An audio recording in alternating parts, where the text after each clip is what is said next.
irmãos, boa noite, graça e paz.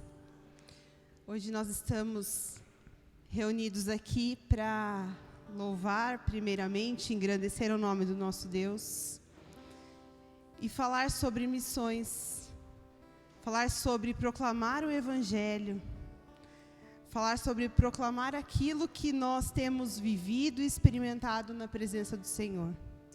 Sem a experiência com Deus, sem uma vida com Deus, uma vida dedicada a Deus, nós não temos condições de proclamar a boa nova do Evangelho. E eu creio que cada um de vocês, temos buscado em Deus algo melhor do que aquilo que nós temos vivido aqui. E essa é a certeza que nós devemos proclamar, devemos levar àqueles que estão ao nosso redor e que ainda não provaram da bondade e da fidelidade de Deus. Amém? Vamos orar para iniciar este culto? Pai, obrigado, ó Deus, por este tempo aqui na Tua casa, ó Pai, onde nós nos reunimos para ouvir aquilo que o Senhor quer falar conosco, onde nós podemos abrir os nossos lábios com liberdade, louvar a Ti, exaltar o Teu nome, ó Deus. Obrigado por este tempo, ó Deus, que nós estejamos sensíveis à Tua presença, ó Pai. Que nós possamos, sim, sentir a presença do Teu Santo Espírito entre nós nesta noite, ó Pai, em nome de Jesus. Amém. Eu quero compartilhar uma leitura, está em Salmos 34 e diz assim: bendirei o Senhor o tempo todo. Os meus lábios sempre o louvarão. Minha alma se gloriará no Senhor. Ouçam os oprimidos e se alegrem. Proclamem a grandeza do Senhor comigo. Juntos exaltemos o seu nome. Busquei o Senhor e ele me respondeu. Livrou-me de todos os meus temores. Os que olham para ele estão radiantes de alegria. Seus rostos jamais mostrarão decepção. Este pobre homem clamou, e o Senhor o ouviu, e o libertou de todas as suas tribulações. O anjo do Senhor é sentinela ao redor daqueles que o temem e os livra. Provem e vejam como o Senhor é bom, como é feliz o homem que nele se refugia. Temam o Senhor, vocês que são os seus santos, pois nada falta aos que o temem. Esse Salmos fala sobre proclamar a grandeza do Senhor. Fala sobre o fato de buscarmos o Senhor e Ele nos responder. Fala sobre a bondade de Deus. Diz aqui assim: provem e vejam como o Senhor é bom. Talvez essa seja uma receitinha para que nós sejamos missionários, né? Primeiro vamos buscar, vamos provar da bondade do nosso Deus e vamos proclamar a grandeza do nosso Deus. Isso é algo que Deus nos ordenou irmos fazer discípulos. E hoje pela manhã, nós tivemos a oportunidade de ensinar à igreja uma canção. E eu gostaria que você, nesse momento, se colocasse em pé e cantasse essa canção declarando a bondade do nosso Deus. Que Deus é fiel em todo tempo, que em todo tempo Ele é bom.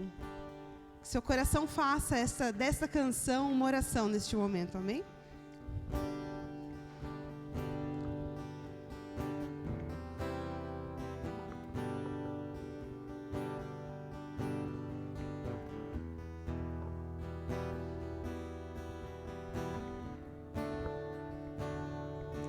Te amo, Deus,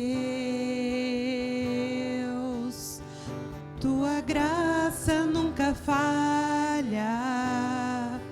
Todos os dias eu estou em tuas mãos. Desde quando me levanto até eu me deitar, eu cantarei da bondade de Deus.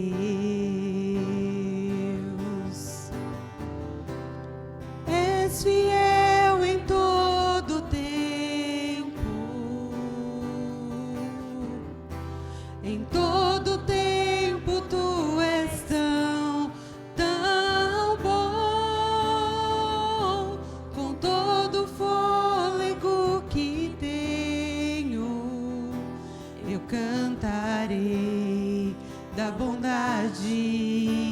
Deus, tua doce voz que me guia em meio ao fogo, na escuridão, tua presença me conforta. Sei que és meu Pai, que amigo és. Eu vivo na bondade de Deus. És fiel em todo tempo. Em todo tempo tu és tão bom. Todo fôlego que tenho, eu cantarei da bondade de Deus. Tua bondade me seguirá, Senhor. Tua bondade me seguirá, Senhor. Eu me rendo a ti, te dou meu ser, entrego tudo a ti. Tua bondade me seguirá, Senhor. És fiel em todo tempo. Todo tempo tu és tão bom. Todo fôlego que tenho, eu cantarei da bondade de Deus. Eu cantarei da bondade de Deus. Eu cantarei da bondade de Deus. Amém. Graça e paz, irmãos e irmãs. Que bom que a gente pode estar aqui novamente para prestarmos um culto, e hoje é um culto de missões. É tão bom a gente poder compreender que Deus dá funções específicas, talentos, chamados específicos, mas a tarefa missionária é a todo aquele que um dia teve um encontro pessoal com Jesus. Então, se você teve um encontro com Jesus, você é missionário, você tem a responsabilidade de fazer missão. O que nós fazemos é apenas trazer à memória, né, este momento e despertar para que a gente possa cumprir o mandato que o Senhor deu a nós. Amém? Eu quero convidar aqui o nosso irmão caro Osmar para estar aqui à frente. Nós temos a presença dos irmãos Gideões, e eu vou aqui dar a oportunidade para ele falar. Você pode ficar à vontade, Osmar. Se quiser chamar os companheiros de combate, pode chamar, fique bem à vontade. Obrigado pela presença sua aqui, e louvamos a Deus pela obra, pelo ministério Gideões. Que o Senhor continue dando força, em nome de Jesus, suprindo as necessidades de vocês em amor e graça. Amém? Fique à vontade.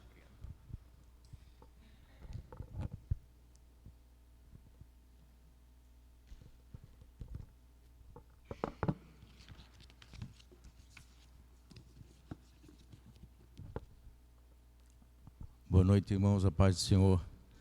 É um prazer muito grande estar aqui mais uma vez. Acho que já é a terceira ou quarta vez que esse ministério nos dá essa oportunidade de poder estar aqui. Quero agradecer ao pastor Levi por ter aberto e ter dado mais essa oportunidade, né, para que a gente possa estar aqui trazendo um relatório do que Deus tem feito nessa cidade e o que Ele tem nos dado a oportunidade de poder realizar esse trabalho. Eu gostaria que os irmãos abrissem as suas Bíblias lá em Isaías, capítulo 55, versículo 11.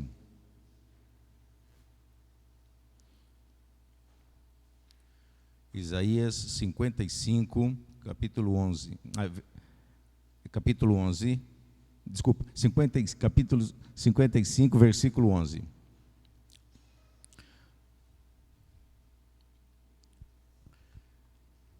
diz assim: assim será a minha palavra que sair da minha boca. Ela não voltará para mim vazia, antes fará o que me apraz e prosperará naquilo para que a enviei. Em setembro, recebi um Novo Testamento na escola que estudava. Daquele dia em diante, agarrei-me àquele livrinho de capa cinza e descobri coisas fantásticas acerca do plano redentor de Deus através de Jesus Cristo. Colocava aquele pequeno livrinho debaixo do meu colchão e, sempre que ia deitar-me, lia um capítulo, às vezes sóbrio, às vezes embriagado. Assim, durante 5 anos, as palavras saltitavam daquele livrinho, produzindo em minha alma uma paz interior imensurável. Foi o meu primeiro contato com a Bíblia Sagrada, vindo a receber a Jesus em meu coração 5 anos depois. Hoje, pela graça e misericórdia de Deus, sou pastor da Igreja Nova Aliança em Palmas, no Tocantins, Ronaldo Souto. Eu já disse, a vez passada que eu estive aqui, eu falei sobre o que aconteceu, né, quando Martim Lutero, ele fixou as 95 teses ali na porta da igreja do castelo de Wittenberg.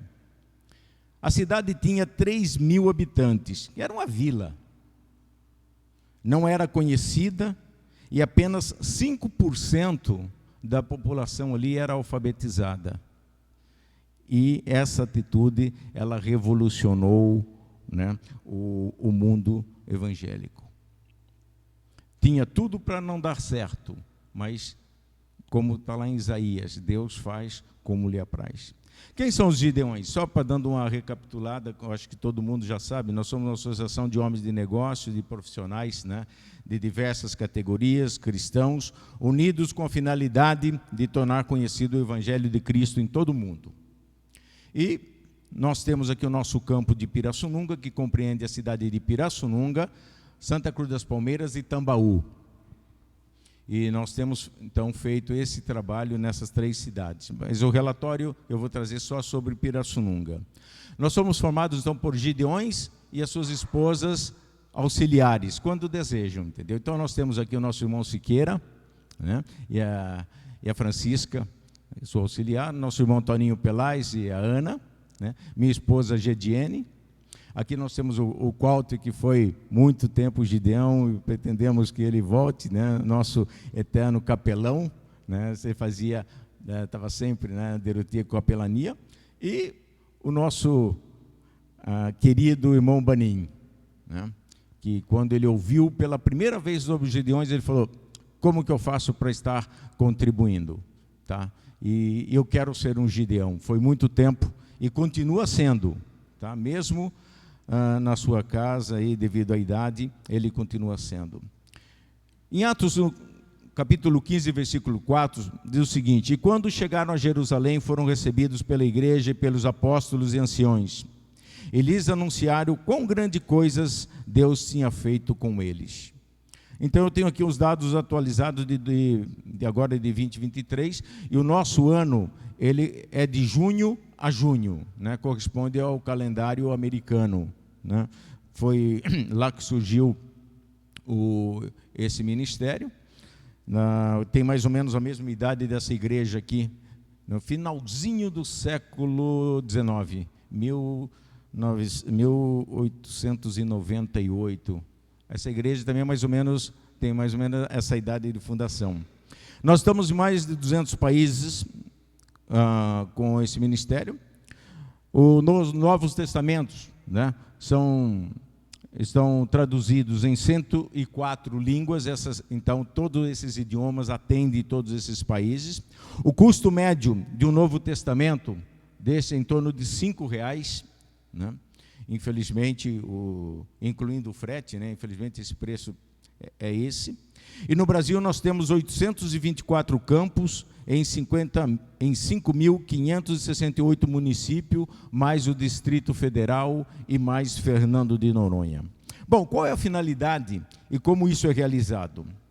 A missão dos Gideões Internacionais do Brasil é levar, então, como eu disse, pessoas a conhecerem a Cristo como seu Salvador, através de 3 ações. Primeiro, da Associação de Homens de Negócios e Profissionais Cristãos, né, que desejam estar nesse serviço, se dispondo aí. Segundo, do testemunho pessoal e do evangelismo pessoal. Nós também fazemos o evangelismo pessoal e por isso nós temos esse Novo Testamento do qual nós compramos, né, para fazer esse evangelismo pessoal.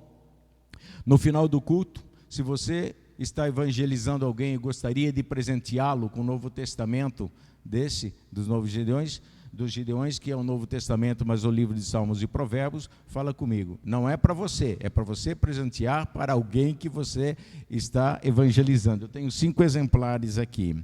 E da distribuição da palavra de Deus, né? O Novo Testamento nos locais aprovados. E a distribuição das Escrituras, normalmente ela é feita exclusivamente, né, pelos membros da associação, aonde a igreja não pode ir. Então, nós temos acesso a vários lugares, principalmente escolas, né, onde uma das primeiras, quando as pessoas não nos conhecem, eles dizem, mas vocês estão representando de qual igreja? Tá? Então, normalmente, colocam algum empecilho com relação a isso, se for igreja. Bom, em Pirassununga foram distribuídos, aí no ano de 2023, foram distribuídos, né, nesse ano gideônico, em torno de 2.000 Novos Testamentos, 500 no Exército, 300 na Aeronáutica, 500 de evangelismo pessoal e 800 nas escolas e postinhos de saúde e hotéis. Eu estava vivendo dias de grande amargura, abandonada pelo meu esposo, com 3 filhos e sem emprego. Apenas via 2 caminhos: sair de casa ou suicidar-me. Ao fazer a limpeza numa estante, encontrei o Novo Testamento que meu esposo havia pego em um hotel. Comecei a ler Mateus. Me identifiquei com Jesus quando ele ficou só e rejeitado, em sofrimento tão profundo a ponto de dizer a Deus: meu Pai, se é possível, passe de mim esse cálice. Então falei com Deus: se Jesus está vivo mesmo, eu preciso dele. E no dia seguinte fui procurar uma igreja para me ajudar. Hoje sou membro da Igreja Assembleia de Deus da Ilha do Governador e congrego com os meus filhos na congregação de Copacabana, Sônia, Rio de Janeiro. Aí vem aquela pergunta: vale a pena realmente? Um outro testemunho: ganhei o Novo Testamento dos Gideões na Escola Municipal da Vila dos Montes, em Governador Valadares, Minas Gerais. Passei a ler e fiquei encantado com as verdades que continha nele. 3 anos depois, aceitei a Jesus como o Senhor e Salvador da minha vida, e desde então, Ele tem conduzido a minha história. Ele também me deu o privilégio de servi-lo como pastor desde então. Hoje, sirvo como pastor titular na Igreja Metodista Wesleyana, do bairro de São Cristóvão, em Teófilo Otoni, Minas Gerais. Sou casado, pai de 2 filhos, e sou um admirador desse ministério. Pastor Adair Bastos. A maioria, milhares de testemunho que nós temos recebidos, falam de um Novo Testamento que ganhou em tal lugar e que estava guardado numa bolsa, ou que estava dentro de uma gaveta, ou que estava numa estante, ou que alguém presenteou. Tá? Então, Deus tem feito esse trabalho através desses Novos Testamentos dessa forma. São milhares de testemunhos nesse sentido. Agora, como a igreja pode ajudar?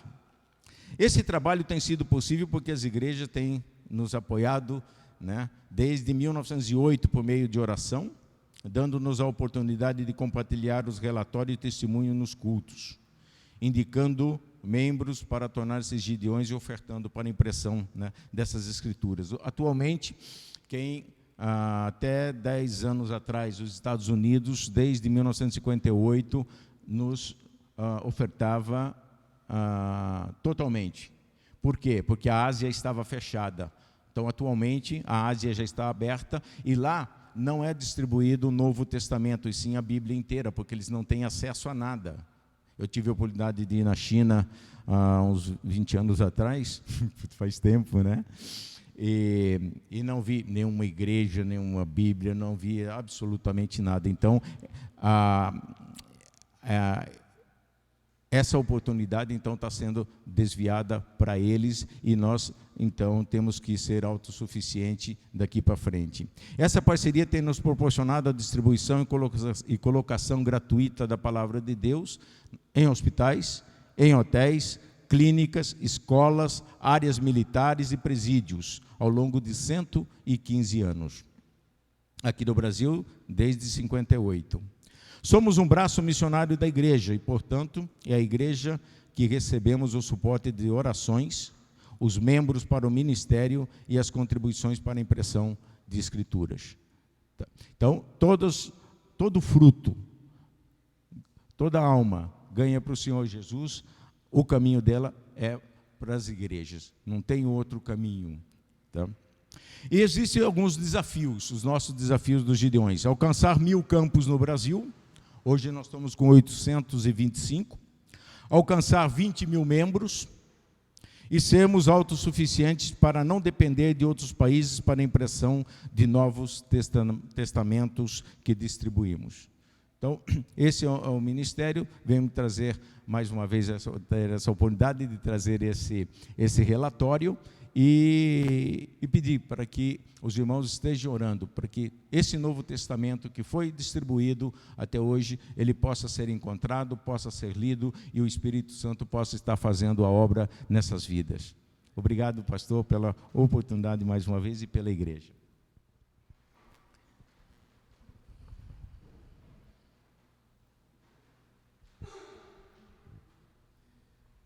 Abra a sua Bíblia no livro de Apocalipse, capítulo 3. Apocalipse, capítulo 3. Eu quero ler dos versos 14 até o 22. Apocalipse é fácil. Se vier de trás para frente, não é? É o primeiro, então, facinho. Ninguém pode reclamar que tem dificuldade de achar. Apocalipse, capítulo 3, a partir do verso 14. Diz assim: ao anjo da igreja em Laodiceia escreve: estas coisas diz o Amém, a testemunha fiel e verdadeira, o princípio da criação de Deus. Conheço as tuas obras, que nem és frio nem quente. Quem dera fosses frio ou quente. Assim, porque és morno e nem és quente nem frio, estou a ponto de vomitar-te da minha boca. Pois dizes: estou rico e abastado, e não preciso de coisa alguma, e nem sabes que tu és infeliz, sim, miserável, pobre, cego e nu. Aconselho-te que de mim compres ouro refinado pelo fogo para te enriqueceres, vestiduras brancas para te vestires, a fim de que não seja manifesta a vergonha da tua nudez, e colírio para ungires os olhos, a fim de que vejas. Eu repreendo e disciplino a quantos amo. Sê, pois, zeloso e arrepende-te.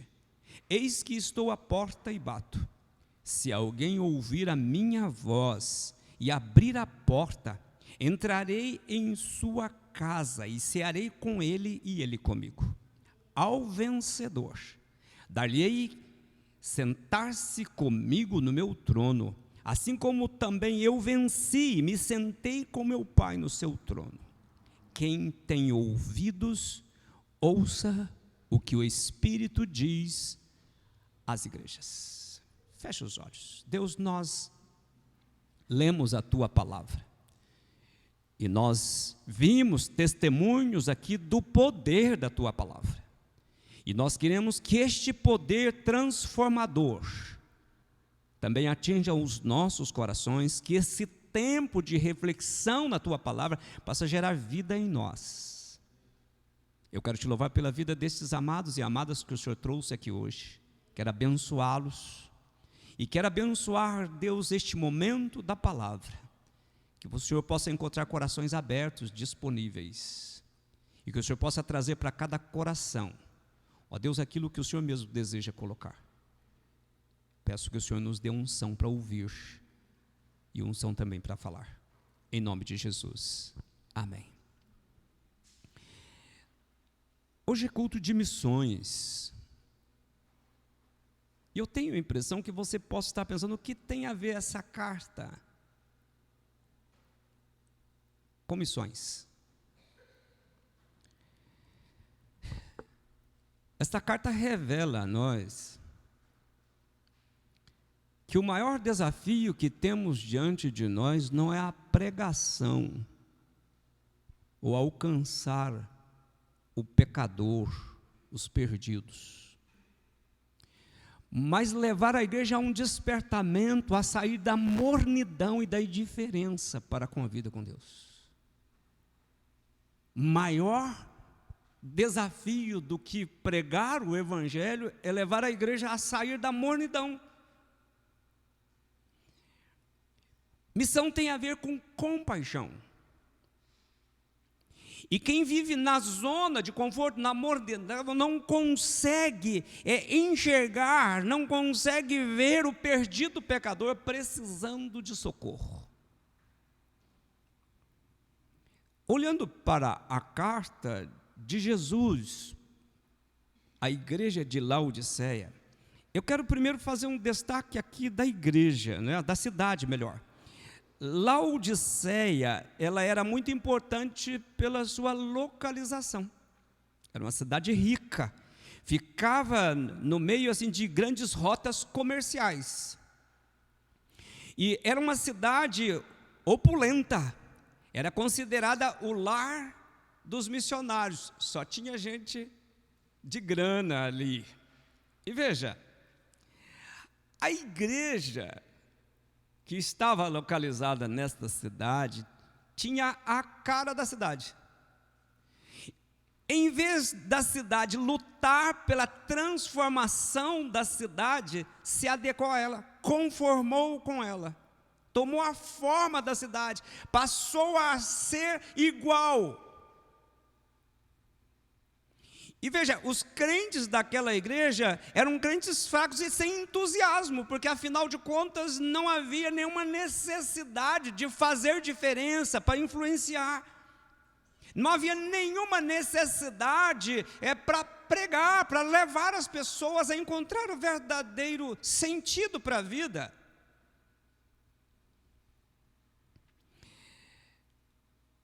Eles estavam satisfeitos com a sua vida espiritual, porque eles consideravam que eram crentes bons. Então, a vida estava bem tranquila, eram pessoas boas, crentes bons. E veja, um outro detalhe, a igreja, ela era uma igreja popular, e ela também era uma igreja satisfeita com a prosperidade que tinha. Imagina, às vezes eu fico pensando nas nossas necessidades como igreja local aqui. Quando precisamos de comprar alguma coisa, nós temos que, aperta daqui, pede dali, faz campanha dali para a gente ter. Aquela igreja não precisava de fazer campanha, porque era uma igreja rica e satisfeita com a prosperidade, e se orgulhava também dos seus membros ricos, então havia uma fartura de recursos. E veja, a cidade, além de ser um centro bancário, ela também era um centro bancário e financeiro, ela também um centro de indústria têxtil, fazia um tipo de lã especial, vendida para o mundo inteiro. E também era um centro médico, porque fabricava medicamentos para audição, para visão. E veja, além de tudo isso, era também um centro de águas termais, que vinha de Colossos, vinha de, falhou agora, Hipólito, se não me engano, o nome da cidade. Então vinha águas frias, águas quentes, mas as águas de Laodiceia eram mornas. E ali então era um lugar procurado, como se procuradas as cidades que têm estas águas termais. Mas Jesus, olhando para aquela cidade rica, farta de recursos, Jesus fez um diagnóstico para aquela cidade. E eu queria compartilhar com vocês, eu li um comentário do pastor Hernandes Dias Lopes sobre este texto, e eu queria compartilhar com vocês algo, pensando assim, qual foi o diagnóstico que Jesus fez daquela igreja? Aquela igreja estava satisfeita, uma igreja completa, com seus cânticos, com seus instrumentos da época, não é? Com as suas atividades normais, satisfeita, a igreja estava tranquila. Mas Jesus, olhando para ela, qual foi o diagnóstico que Jesus fez dela? Primeiro, eu quero que você olhe para o verso 15, 3:15. Diz assim: conheço as tuas obras, que nem és frio, nem quente. Quem dera fosses frio ou quente. Então, o primeiro diagnóstico que Jesus faz da igreja de Laodiceia é que era uma igreja que tinha perdido o seu vigor missionário, seu vigor espiritual, o seu propósito, os seus valores, né, a sua visão. Eles perderam, tinha tudo, mas não tinha o essencial. Não tinha fervor. A igreja exercia sua vida religiosa, como a gente costuma dizer aqui, no piloto automático. O Fernando que costuma dizer isso. No piloto automático, já fazia as coisas, está tão acostumado a fazer aquilo, mas sem nenhuma reflexão, sem nenhuma necessidade de questionar-se, de se quebrantar, de se render, fazia porque tinha que fazer. Afinal de contas, a gente está tão tranquilo, e a fartura de tantos, porque eu não preciso nem me preocupar com a minha vida ou com a vida de quem está precisando. Nesse primeiro diagnóstico, a igreja era uma igreja, Jesus vê uma igreja frouxa e anêmica. O problema dela não era perseguição, o problema dela não era teológico, o problema dela não era falta de recursos financeiros, o problema dela era era a ausência de vigor espiritual, fervor espiritual. É uma igreja que as orações eram apenas uma repetição, que era apenas uma obrigação, não era um coração derramado que sai das entranhas para dizer: Deus, esse é a minha disposição, o meu propósito, eis-me aqui. Era aquela oração apenas para cumprir a obrigação, que não gerava vida, não gerava transformação, não aproximava de Deus. A vida espiritual daquela igreja era morna, apática, acomodada. Este é o primeiro diagnóstico que Jesus faz daquela igreja. E aquela igreja era satisfeita com o estilo de vida espiritual que vivia. Ela estava tranquila, está tudo certo, está tudo bom. E qual é o segundo diagnóstico que Jesus vai observar aí? Olha o verso 16. Assim, porque és morno e nem és quente nem frio, estou a ponto de vomitar-te da minha boca. Esse é o segundo diagnóstico. Jesus identificou que um crente morno é pior do que um incrédulo frio. Jesus identifica que ser morno é pior do que uma pessoa que se declara que não acredita em Deus, não acredita em santo, não acredita em diabo nenhum. Porque aquele que se declara pode ter uma chance, mas o morno nunca acredita que vai precisar, porque ele já sabe que está tudo bom, está tudo certo. Afinal, o que falta para ele? Jesus identificou que a indiferença espiritual é pior do que a frieza. O grande desafio da igreja hoje é sair dessa indiferença.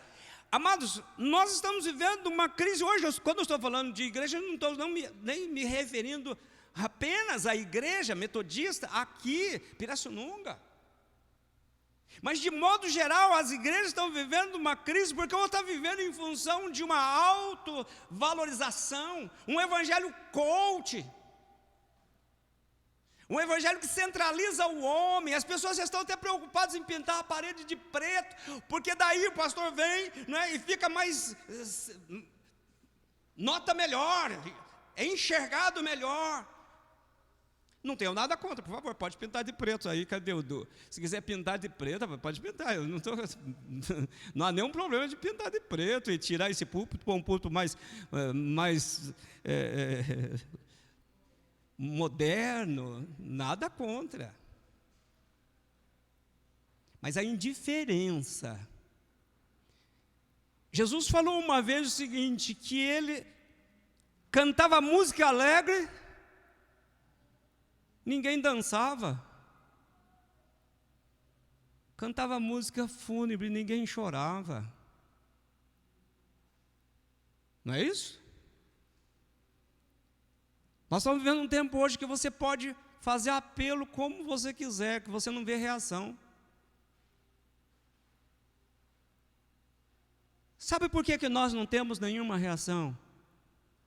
É porque nós estamos satisfeitos com a vida que nós temos. A gente não consegue enxergar que há pessoas precisando de uma palavra de esperança, num mundo desse onde se explora tantos outros. Uma palavra de amor, de compaixão, de misericórdia, uma palavra de salvação. Nós ouvimos aí os testemunhos, né? Se desse oportunidade para o nosso caro Osmar contar o testemunho, passaria a noite inteira dizendo de quantos feitos que Deus fez e Deus tem feito. Nós começamos o nosso culto dizendo isso, dos feitos de Deus, provar e ver de que o Senhor é bom. Então, o segundo diagnóstico que Jesus faz da igreja é de que Jesus identificou que um crente morno é pior do que um incrédulo frio. E veja, morno é o contraste entre o que se diz e o que realmente é. Então, eu falo que sou crente, que sou filho de Deus, mas eu não tenho nenhuma reação para glorificar, para cumprir a obra que Jesus tem para a minha vida e através da minha vida, através da igreja. Mas Jesus faz um terceiro diagnóstico. Jesus revelou que um crente morno, em vez de ser um prazer para Deus, provoca-lhe vômito, náuseas. Isso é muito difícil, triste. Porque a minha vida cristã precisa gerar alegria no coração de Deus. Imagina, vamos pensar nós que temos filhos. Coloque-se no lugar de Deus agora. Como nós nos alegramos com os nossos filhos pelas ações, atitudes boas deles. E como nós entristecemos pelas ações, más ações. E Jesus faz um diagnóstico dessa igreja que se julgava uma igreja boa, perfeita, um povo satisfeito com a vida religiosa. E o diagnóstico dele é de que o morno, ao invés de gerar alegria no coração de Deus, gera náuseas.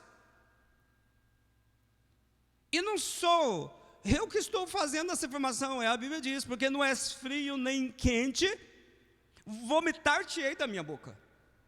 Gera em mim náuseas.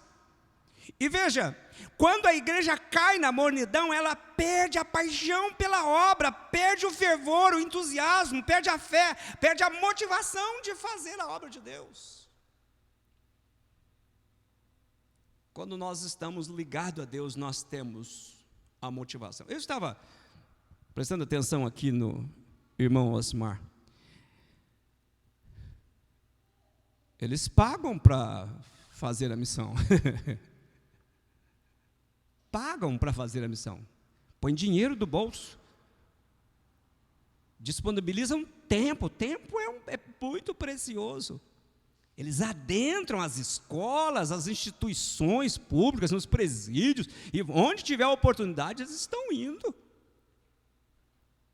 Levando a mensagem de Deus. Se você perder o vigor espiritual, você não vai ter coragem de se mover para fazer a obra. Porque você vai cair naquela, já levamos, eu acho que ninguém vai ler, o povo não sabe ler. Imagina se Martinho Lutero fosse raciocinar, Carosmar. Na proporção de pessoas que sabiam ler, não vai nem adiantar por essas teses aqui.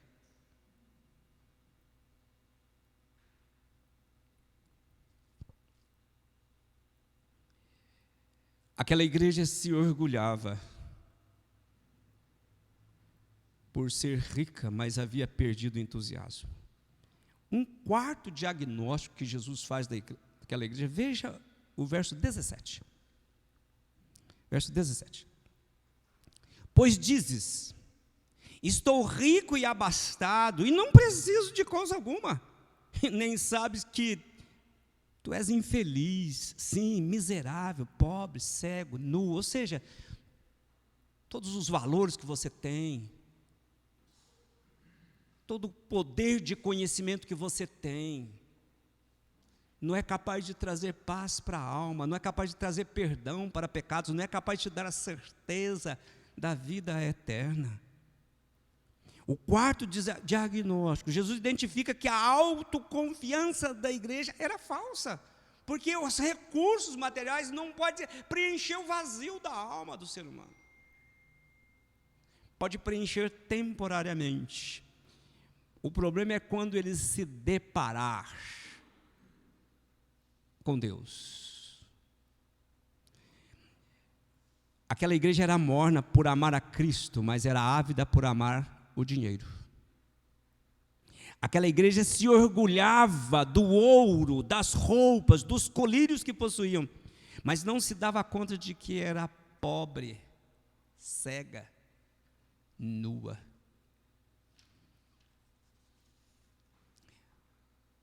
Mas ainda que estes diagnósticos tenham sido dados por Jesus, Ele também oferece oportunidade para aquela igreja. Pense comigo, o mesmo Jesus que faz um diagnóstico dessa natureza para a igreja, também oferece oportunidade para que ela possa alcançar misericórdia. Verso 18, veja o que ele vai dizer.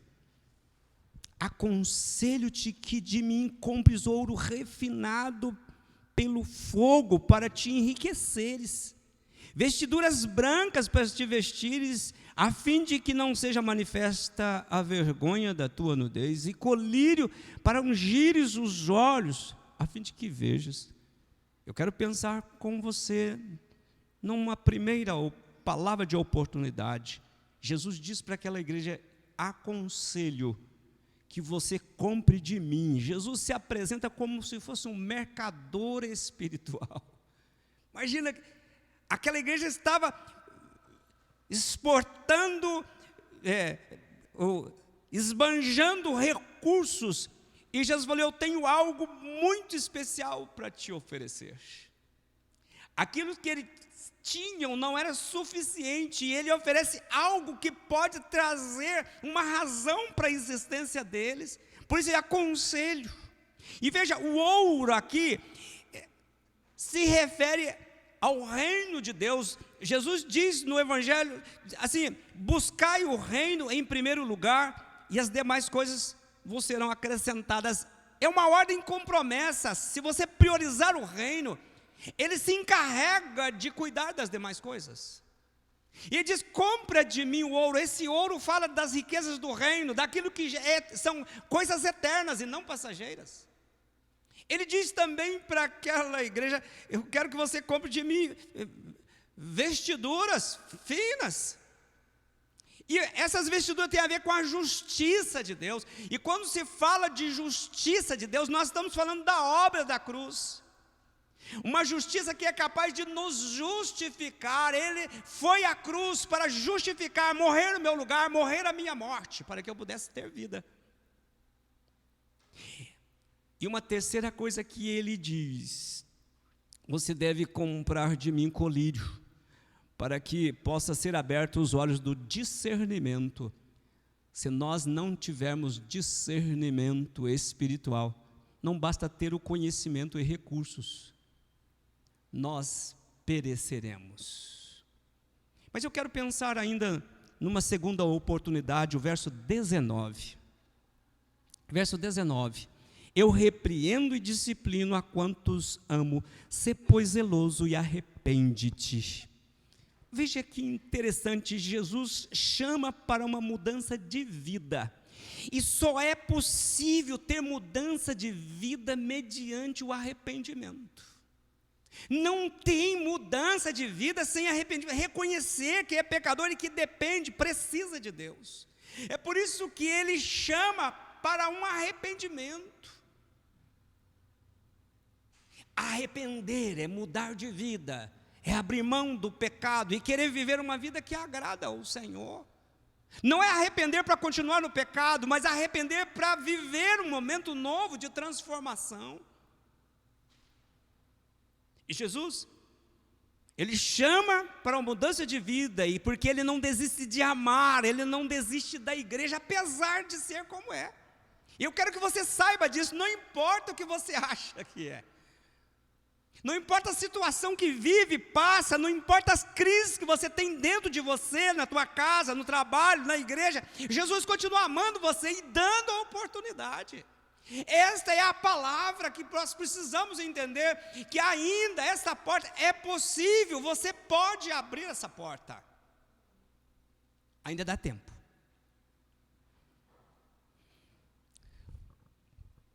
Ele não desiste de amar. Antes de vomitar, ele revela misericórdia, ele revela graça, e ele chama para arrependimento, ele dá uma oportunidade nova de recomeço, e ele está disposto a perdoar. Pensa que privilégio que eu e você tem. Ele olha para mim, para você, vê todas as nossas deficiências, nos dá a oportunidade de arrepender. Ele nos dá a oportunidade de mudar de vida. Ele está disposto a nos perdoar, revelando a sua misericórdia e a sua graça. Terceiro e último, eu quero pensar com você, verso 20. Eis que estou à porta e bato. Se alguém ouvir a minha voz e abrir a porta, entrarei em sua casa e cearei com ele e ele comigo. Veja, Jesus convida para uma vivência de relacionamento, de intimidade, de comunhão. Eis que estou à porta e bato. Ela é condicional, se alguém ouvir a minha voz e abrir a porta, eu entrarei. Enquanto o Senhor da igreja está do lado de fora, Ele é o Senhor da igreja, mas Ele estava do lado de fora. Aquela igreja era rica, abastada, estava feliz com a sua vida religiosa, mas Jesus estava do lado de fora. E é por isso que Ele se apresenta àquela igreja, manda uma carta para aquela igreja dizendo: olha, eu estou do lado de fora, mas eu estou batendo. Eu estou insistindo com você. Se você abrir, eu vou entrar e vou ter comunhão. O grande perigo da igreja é porque ela às vezes vive a sua religiosidade, mas Jesus está do lado de fora. O grande perigo da nossa vida espiritual é porque nós falamos de religião, mas Jesus não está no nosso coração. Nós não temos uma vida de intimidade, nós não somos despertados pela presença de Jesus em nós. Não permitimos ser tocados por um sentimento de compaixão por vidas. Por isso, Jesus faz um apelo e usa todos os meios para que aquela igreja ouça. Pode ser um sermão, pode ser uma conversa pé de orelha, pode ser uma provação, doença, pode ser uma com fatalidade, mas meios que ele usa para chamar a atenção. E veja, é um convite para viver uma vida de relacionamento. E para concluir, o verso 21, ele faz uma promessa, dizendo assim, ao vencedor, dar-lhe-ei sentar-se comigo no meu trono, assim como também eu venci, sentei com meu Pai no seu trono. Ninguém que dê uma oportunidade para o Senhor será frustrado. Ele tem um chamado, ele dá oportunidade e ele faz promessa. Por isso, este relato, ou esta carta, termina com a expressão: quem tem ouvidos para ouvir, ouça, no sentido de que Jesus revela nesta carta que a decisão é pessoal. Ninguém pode forçar ninguém a fazer. Você terá e tem a oportunidade de decidir. Enquanto você tiver vida, você tem a oportunidade de tomar uma decisão, mas você pode rejeitá-la. O próprio Senhor Jesus diz isso: quem tem ouvidos, ouça. Eis que estou à porta e bato. Se é condicional, a decisão é pessoal. Eu concluo. Qual é o diagnóstico que Jesus faz da sua vida espiritual? Pare um minuto e pense. Se Jesus visitar a sua vida hoje, qual é o diagnóstico que ele faz ou está fazendo da tua vida? Segunda pergunta: você está satisfeito com a sua vida espiritual? Você acha que é tudo o que Deus espera de você é o que você tem fazido? É feito? O que você está fazendo melhor? Você acredita que está vivendo a plenitude da graça de Deus? Valeu a pena Deus mandar Jesus para morrer no Calvário, no teu lugar, no meu lugar, e agora a vida que você está vivendo, o comprometimento com a obra, com a missão, você está satisfeito? Será que Jesus está fazendo o diagnóstico, aplaudindo você, falar, servo bom e fiel?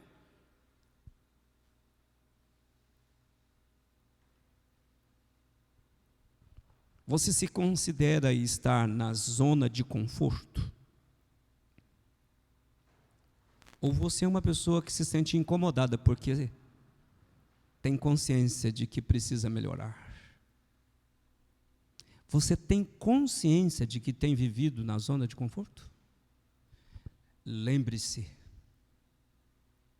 viver na zona de conforto, sem se incomodar, é porque a mornidão apoderou-se de si.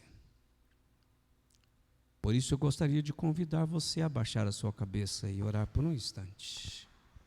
Feche os seus olhos.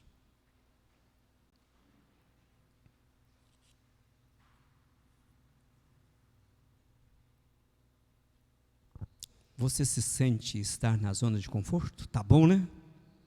Falta nada, saúde está boa, vida conjugal está boa, com os filhos está tudo bom, tem dinheiro, tem casa, está tudo bom. Ou a vida espiritual tem sido uma constância que te incomoda a não se conformar com o mundo, mas ser transformado pela renovação da nossa mente. Será que temos ouvido Jesus bater? Será que temos aproveitado a oportunidade para relacionar, para ter comunhão com Deus? Será que Jesus não está do lado de fora da tua vida? Será que Jesus não está do lado de fora da nossa igreja? Será que esse não é o tempo de falar para Deus, Deus me incomoda, não deixa eu ficar na zona de conforto, porque o Senhor me dá a oportunidade de reagir, e permita-me, Pai, a oportunidade de reagir antes que o Senhor me vomita. Faça uma oração.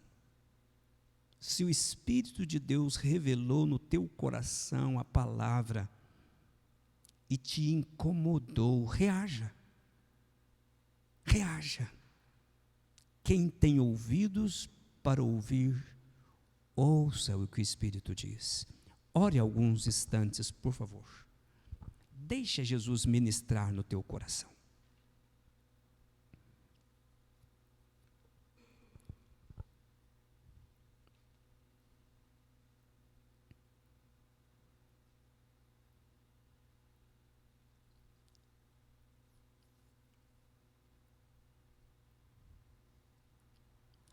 A tua palavra é viva e eficaz.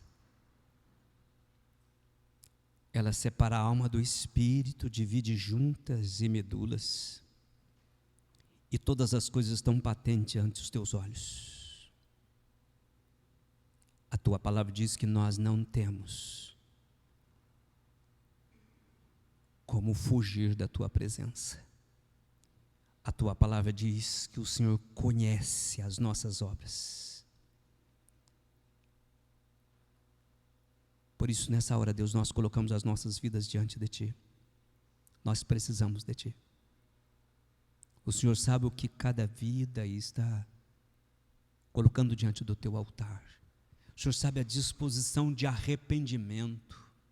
O Senhor sabe a disposição de deixar o pecado. O Senhor sabe da disposição de querer mudar de vida.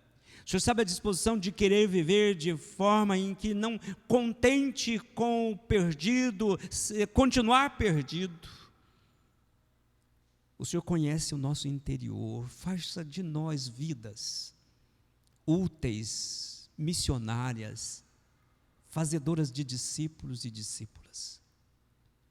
Pai, eu quero que o Senhor mova os nossos corações, que o Senhor não permita que a gente ouça esta palavra e continue do mesmo jeito, que a gente possa reagir, que a gente não fique na mornidão, mas que a gente queira buscar a face de Deus, buscar um relacionamento com Deus, para que através dessa relação com Deus, possamos ter um coração cheio de compaixão, compaixão para que nós possamos olhar para o perdido pecador e querer que ele conheça o Evangelho e seja salvo por ele.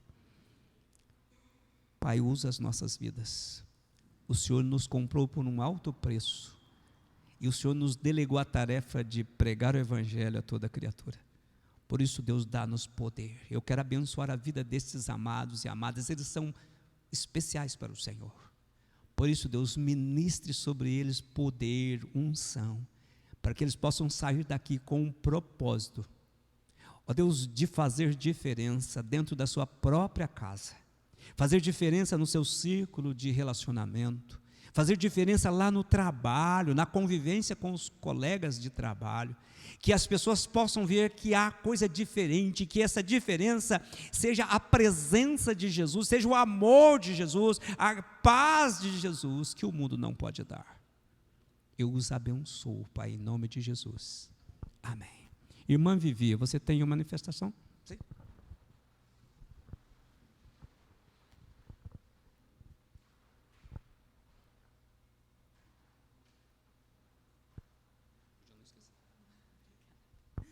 Paz do Senhor a toda a igreja. Esse momento, com muita alegria, nós apresentamos os nossos visitantes dessa noite. E hoje eu gostaria que se colocasse de pé os irmãos do grupo dos Gideões, que é o irmão Antônio, a irmã Ana, o irmão Osmar, e também um visitante nosso, que não é do grupo dos Gideões, convidado, professor do Tiago, Adriano.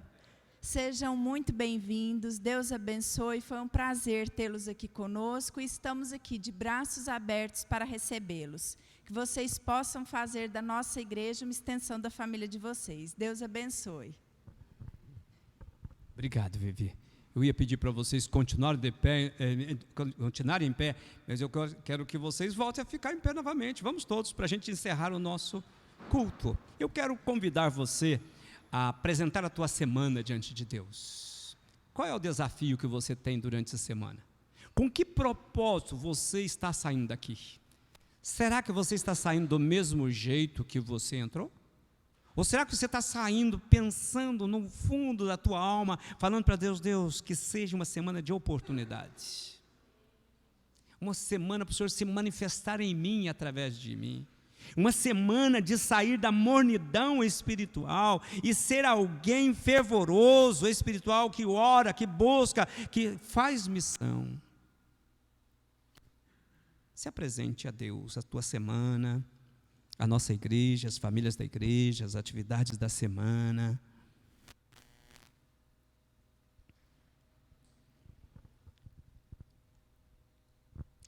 Deus, muito obrigado por esse tempo de culto. Obrigado pela vida de cada pessoa que o Senhor trouxe aqui. Obrigado pela vida daqueles amados que nos visitaram nesta noite, que o Senhor possa ministrar sobre eles o teu melhor. Deus, agora nós estamos voltando para as nossas casas, e o Senhor sabe que desafio grande que é a nossa própria casa. Ali é o nosso maior campo missionário. Que o Senhor possa nos tirar da mornidão, para que possamos ver nossa casa ser transformada pelo poder do Evangelho. Que nós possamos sair daqui com o desejo de querer mudar de vida, de deixar o pecado, de querer ser melhor. Melhor para o louvor da Tua glória. E melhor para que possamos relacionar melhor dentro de casa. Possamos ser um testemunho dentro de casa, possamos ser uma voz profética dentro de casa, possamos ser uma voz profética no nosso trabalho. Pai, eu quero pedir que o Senhor traga saúde física, emocional, espiritual para cada irmão, cada irmã, para cada família aqui representada. Estamos voltando para casa. Senhor, nos permita vida e saúde durante a semana, que nós possamos vencer pelo poder que há no nome de Jesus. Que o Senhor esteja nos trazendo a paz e a esperança. Pai, alcança aqueles que não puderam vir. Eu quero pedir que no nome de Jesus, que o Senhor esteja abençoando aqueles que se encontram enfermos. Senhor, visita, trazendo restauração da saúde. Senhor, trazendo a cura. Senhor, em nome de Jesus. E Pai, eu quero pedir que o Senhor nos dê uma noite de paz. Nos dê uma semana abençoada. E que durante a semana o Senhor possa colocar diante de nós as oportunidades para que possamos manifestar o poder do Senhor, a graça do Senhor, a partir da nossa própria casa, que nós não sejamos omissos, que nós não conformemos com o mundo, que nós não conformemos com os acontecimentos, com as festividades, com as coisas, mas que queiramos fazer diferença para que o mundo creia que o Senhor Jesus foi enviado para nos salvar. Nos leva nessa fé, nos leva nessa esperança, nessa convicção. Eu oro em nome de Jesus. Amém. E que a graça de nosso Senhor e Salvador Jesus Cristo, o amor de Deus nosso Pai e a sublime comunhão do Espírito Santo esteja conosco, com todo o povo de Deus espalhado pela face da terra, hoje e para sempre. Amém. Dê um abraço no seu irmão, bem gostoso, deseja a ele uma ótima semana.